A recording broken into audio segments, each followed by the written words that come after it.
But he won the respect, and that was the beginning of the area, the whole area, becoming Muslim, and the beginning of Islam. And so they came across the northern Sahara and then up into Spain. So before that, this is Fez. This is our picture of modern-day Fez. And in this time, under Idris II, the Jews were allowed to settle in a special part of Fez. They did have to pay a fee, but they were allowed. And this was a time where they talk about Islamic Spain. And Islamic Spain was Muslims, Christians, and Jews. And the heartland of the Muslim rule at that time was southern Spain, or Andalusia. And it's largely described as a golden age, where libraries, colleges, public baths flourished. And I thought it was a really interesting, something Vanessa's husband talked to me about was a dhimmi. And he was saying how wonderful it was that Jews were allowed to be there. But the Jews had to pay for that right. They weren't slaves, they didn't live in a ghetto, they didn't have to convert, but they were not full citizens completely. So they're welcome, but still in their place. So there's still an area of Fez where we visited, and I have a lot more pictures of the Jewish area of Fez. Now, this next slide has a picture. On one side is in Marrakesh, one of the doors of Marrakesh, and on the other side is the doors of the Prado Museum in Madrid. So during the Golden Age, between 711 and 1492, the famous date of Christopher Columbus, the Arabs and Berbers conquered Spain.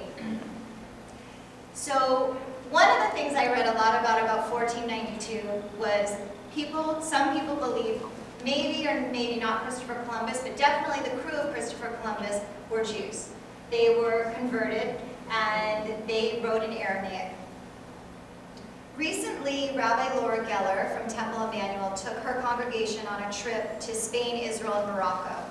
And she wrote that the Golden Age was complicated. At times, Jews were powerful allies to the rulers. At other times, they were in need of protection. We learned that Maimonides probably became a crypto-Muslim, something not often spoken about in the scholarship of him. So in the footsteps of Maimonides, Temple Emmanuel has inspired conversation with their teenagers from their Jewish temple and with some Muslim groups here in Los Angeles. So I thought that was a really impressive inspiration that they've had, how to move forward and create tolerance and relationships. This is also the time, they spoke about the footsteps of Moses Maimonides. So most people agree he was born in 1038 into a rabbinic family. By the time he was only 16, he'd written papers on theology, he trained to be a doctor, and he was the official doctor to the ruler of Egypt. He's one of the few Jewish leaders whose teachings also influenced the non-Jewish world of that time, and even Christian leaders such as St. Thomas Aquinas called him Rabbi Moses. So I think that Maimonides it's interesting to read about, was he a crypto-Muslim, was he living as a Jew and he just was interested in Islam, was he really Muslim? I don't know that we'll ever really know, but there did seem to be a time where people were very open. And like I said, I really wasn't so sure personally that I wanted to go to Morocco.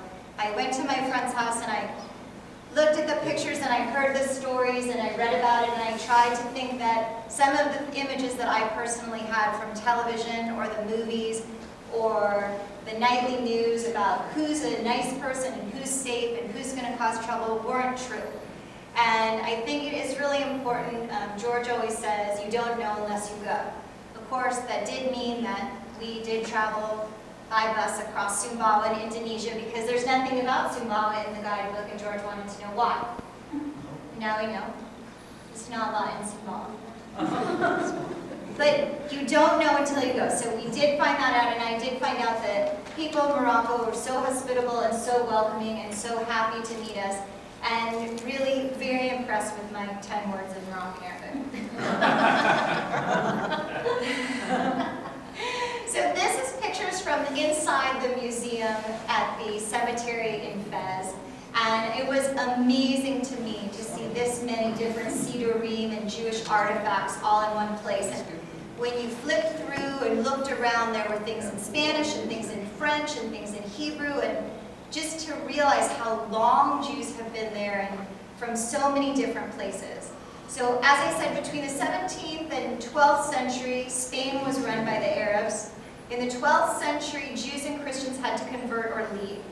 And then towards between 1391 and 1492 was the kind of convert or get out and the Spanish Inquisition. So for me, that was the only time that I had ever learned there were Jews in Morocco. The Jews of Spain got kicked out, and then there were Jews in Morocco. But really, like I said, there's been Jews in Morocco since the destruction of the First Temple. So the one slide here is a sunset in Marrakesh. And while we were there, it was so beautiful. Like I said, the people were hospitable, the architecture is incredible, and we had a wonderful time. I like the door on the other side, just the way the door is framed by plants, and then this woman fully covered. There's just, in Morocco, there's so many things to look at, and contradictions, and new and old, and everything all together. In the 17th and 18th centuries, so many Moroccan Jews were ambassadors in foreign courts. In the 17th century in the Netherlands, also in England, Denmark, and from what I understand from the people I interviewed, because the Jews spoke Hebrew, they spoke Moroccan Arabic, and many of them spoke another language wherever they were from, that as a buffer, they were able to participate, and many Jews had family in so many different locations. It was easy for them to travel, or they had been in different locations. Now this is on the coast. This is Essaouira, and I love this photo through the gate looking over the water and the birds. It's a really, really beautiful, windy place. And I personally have, one of my favorite things are walled cities. I love Xi'an in China. We can walk on the walls. And this reminded me, when I was looking at this walled city, when I was in China, I read a great book by John Mann about the Great Wall.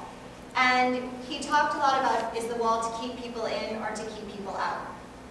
So Essaouira was, the fortress was built in the early 16th century by the King of Portugal. And he built the fortifications because he was trying to keep out France and England and the Netherlands. And the exports at the time were sugar and molasses. But in Essaouira, where the treaty was declared that Morocco was a French protectorate, one of the things that I found amazing about Essaouira is there used to be, I know, so many Jews there, because we found so many places, like El Baraka, which is now a restaurant that was a Jewish school. So every room of the restaurant has a mezuzah. And as you walk around the town, we heard a tour, and they were talking about the Jewish gate. But another thing that we always heard was about how the Moroccans lived together, all the people in Morocco.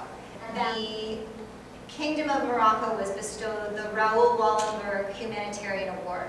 And I want to read you what it said, because I think it really sums up what I felt when I was in Morocco.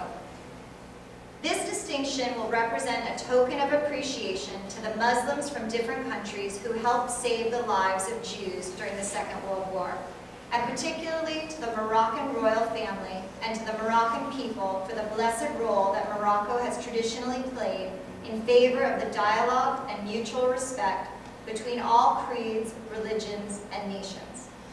According to verbal historical accounts, when a Nazi commander demanded to get a list of the Moroccan Jews, Sultan Mohammed V is believed to have retorted with this phrase: "We have no Jews in Morocco, only Moroccan citizens."